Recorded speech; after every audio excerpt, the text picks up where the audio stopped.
আজি কেইবাটা গুৰুত্বপূৰ্ণ খবৰৰ ভিতৰত প্ৰথমটো খবৰ হৈছে পুনৰ কোভিডৰ আতংকত ভুগিছে দেশ। দিল্লীত অনুষ্ঠিত কোভিডক লৈ জৰুৰী বৈঠক।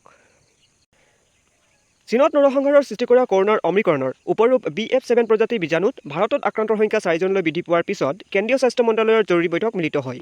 কেন্দ্ৰীয় স্বাস্থ্যমন্ত্ৰী মনসুখ মাণ্ডভিয়াৰ অধ্যক্ষতাত অনুষ্ঠিত এই জৰুৰী বৈঠকত পৰিস্থিতি পৰ্যালোচনা চলোৱাৰ লগতে দেশবাসীক অধিক জনসমাগম হোৱা স্থানত আৱশ্যকভাৱে মাস্ক পৰিধান কৰাৰ লগতে যিসকলে কৰোনা প্ৰতিষেধকৰ তৃতীয় পালি গ্ৰহণ কৰা নাই তেওঁলোকক জৰুৰীকালীনভাৱে ল'বলৈ আহ্বান জনোৱা হৈছে।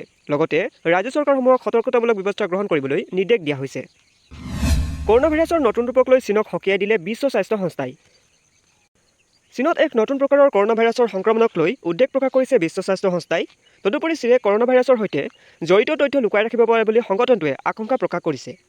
বিশ্ব স্বাস্থ্য সংস্থাৰ মুৰব্বী টেড্ৰছ আধানম গেব্ৰেয়েছুছে কয় যে আশা কৰোঁ চীনে আমাক সঠিক তথ্য প্ৰদান কৰিব আৰু আমাৰ পৰামৰ্শসমূহ পৰ্যালোচনা কৰিব। কৰোনা ভাইৰাছৰ নতুন ৰূপ অমিক্ৰন BF7ৰ বাবে বিপদত পৰা জনসাধাৰণৰ টীকাকৰণ সম্পূৰ্ণ কৰিবলৈ বেইজিঙক প্ৰয়োজনীয় সহায় আগবঢ়াব বিশ্ব স্বাস্থ্য সংস্থাই। টেড্ৰছে লগতে কয় যে কোভিড সংক্ৰমণৰ উৎস সম্পৰ্কে বহু তথ্য এতিয়াও পোহৰলৈ অহা নাই।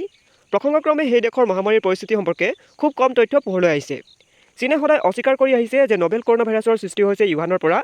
ভাইৰাছৰ বিশেষজ্ঞৰ মতে এই শীতকালত চীনত 3টা কোভিডৰ ঢৌ আহিব পাৰে।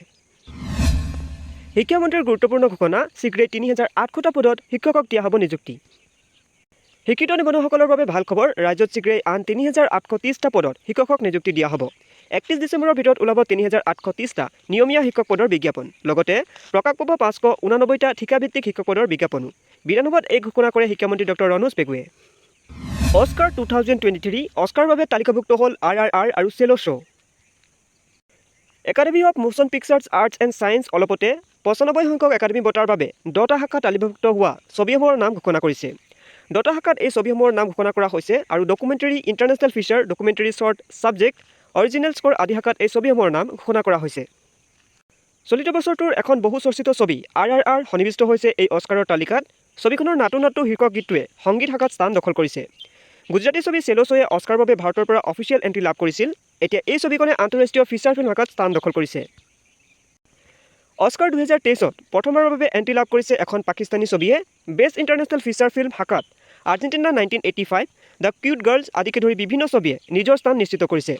প্ৰথমবাৰৰ বাবে এখন পাকিস্তানী ছবি অস্কাৰৰ বাবে তালিকাভুক্ত কৰা হৈছে। জয়লেণ্ড শীৰ্ষক ছবিখনে এণ্ট্ৰি লাভ কৰিছে অস্কাৰত। অস্কাৰৰ বাবে নমিনেশ্যন ভোটিং 12ৰ পৰা 17 জানুৱাৰীলৈকে হ'ব। তাৰ পিছত নমিনেশ্যন তালিকা 24 জানুৱাৰীত ঘোষণা কৰা হ'ব। 12 মাৰ্চত 95 সংখ্যক অস্কাৰ হলিউড ডলবি থিয়েটাৰত অনুষ্ঠিত হ'ব।